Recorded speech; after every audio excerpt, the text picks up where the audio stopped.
Welcome to another Seek Out the Adventure video. I'm out here with the whole family, minus one person. He had basketball this weekend, but we are in Maple Canyon, a very pretty place that we like to go for rock climbing. And I wanted to show you a little bit of our van. Ever since getting our van, haven't really talked about it, but that's because we've been slowly trying to outfit it. And right now, we just got here, so it is set up in what we like to call transport mode. I want to show you what that looks like, and then we'll do an after sequence that shows you what it looks like in camper mode. Hey kids, how many people are in our family? We are a family of 8. We got 2 adults and 6 kids. Obviously, we need to sit 8 people. So we got mom, dad, or mom, dad, depending on who's driving. Then we've got 3 kids up here, 1, 2, see the baby seat right there. And then we can do 3 kids back here. We got 1, 2, and then a seat right here for our other boy. But this is transport mode. Pretty much the boys sit here, or the kids sit here. I gotta remember we have a baby girl now. Underneath their feet, pretty much as long as they can fit their stuff in the one backpack, they can utilize this under seat storage, and that's where they can put their toys, their books, their magic cards, all that kind of fun stuff. One thing that we thought was very important for our van was these things right here. What are these? Oh, my elephant pillow. These are their elephant traveling pillows. So those stay in the van. This is what they travel with and sleep with. So they can't complain about not having a pillow to lay their head on. Pretty much all the gear right now, thanks to how big this van is, resides either on or mainly under the bed. You see all these camper vans, but they're only made for like 2 people, maybe 4 people max.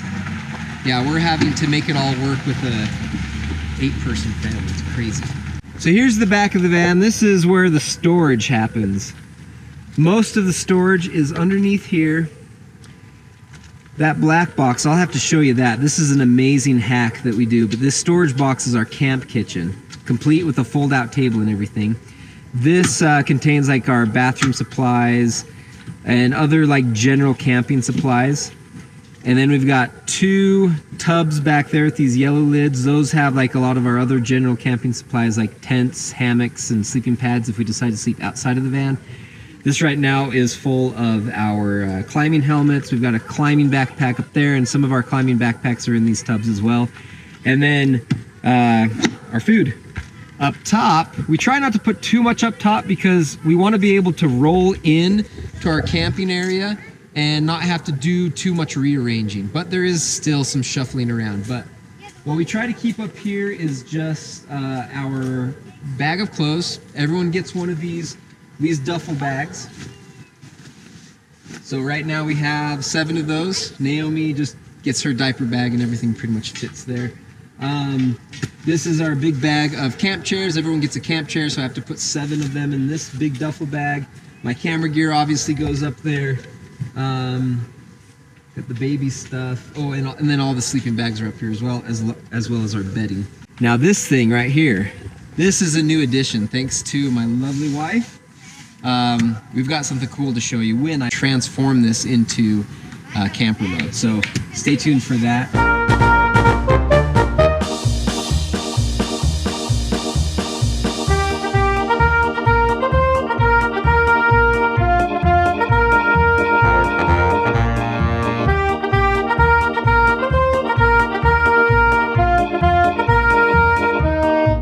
After a little bit of unloading and swapping things around, I'm ready to show you what this van looks like in camper mode.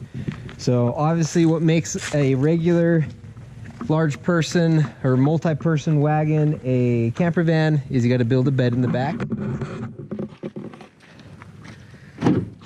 And that's what we have right here. Oh my, who's this little hottie over here? Mommy and Naomi are already using the bed, getting a little comfortable. So right now, while the baby is an infant, she just sleeps right there next to us on this bed. This bed is a queen size. So nice.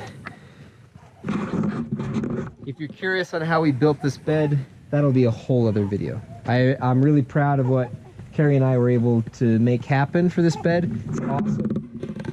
because of how we made it, we just have so much extra space back here. Check that out. Like, there's no legs. If we really wanted to, this whole area can sleep 3 of our kids. We've been on one camp out where we slept a few nights. It was two nights, and we had kids sleeping under here. But that's because we set up a base camp. Everything was pulled out and kind of around the campfire, so we were able to do that. Not all the time. Like when we're boondocking, we're not going to be able to sleep kids under here. So that's why what I'm about to show you is the kind of the fallback plan. If the kids aren't sleeping outside in tents or hammocks or aren't sleeping underneath here, we need them to sleep in these other spots. So you see the bed ends there. We have this row of seats.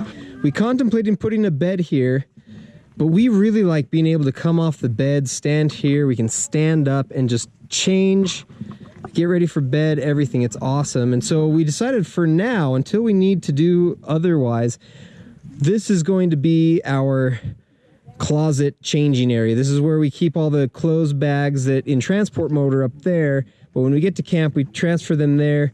And then everyone, the boys can just come in here, stand, they can get changed. So then this bench is where the sleeping begins. We just made this hovering cot. Carrie is amazing. She made it all by herself with the help of lots of awesome people that post their designs online, and then she just made it fit our needs. But this bed just pretty much rests on the tops of these seats. Check that out. And we're going to try sleeping our 2 youngest boys up here. Space-wise, they can fit. Weight-wise, should be okay.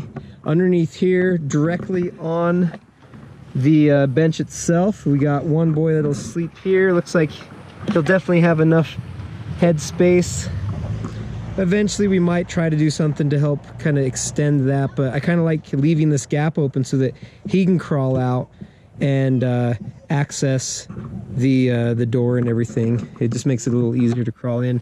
And then this right now is what we've been doing. Even in our last van, this is how we slept kids here. We would just suspend the hammock up above the 2 captain chairs, and the kid would sleep in there.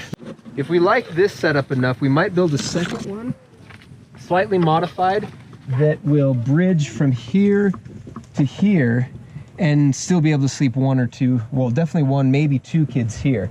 If that's possible, then that'll give us 1, 2, 3, 4, 5.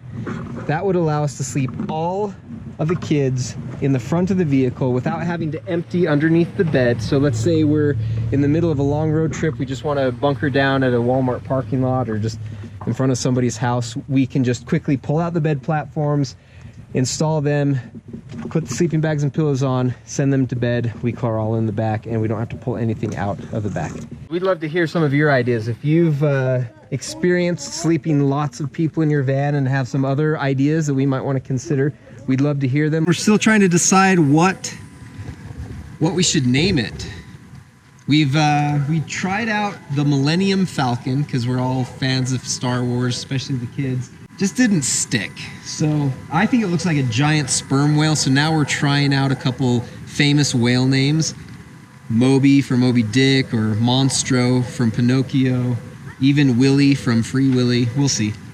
Even though Willy was an orca, and orcas are more of a dolphin than they are a whale. So if you have any ideas of what we should call our van, let us know. We could use some tips, because eventually we need to nameify it. Before we had this van, we had a Chevy Express, and it fit us all. We were able to sleep all of us in it in one way or another, but it just wasn't as wide, wasn't as long, especially not as tall, and this added space helps so much with a family of 8. If you guys are interested in why we chose the Transit over the Sprinter or any other vehicle like the ProMaster, let us know in the comments, and I might make a video about that, about our selection process and why we decided to go with the Ford Transit.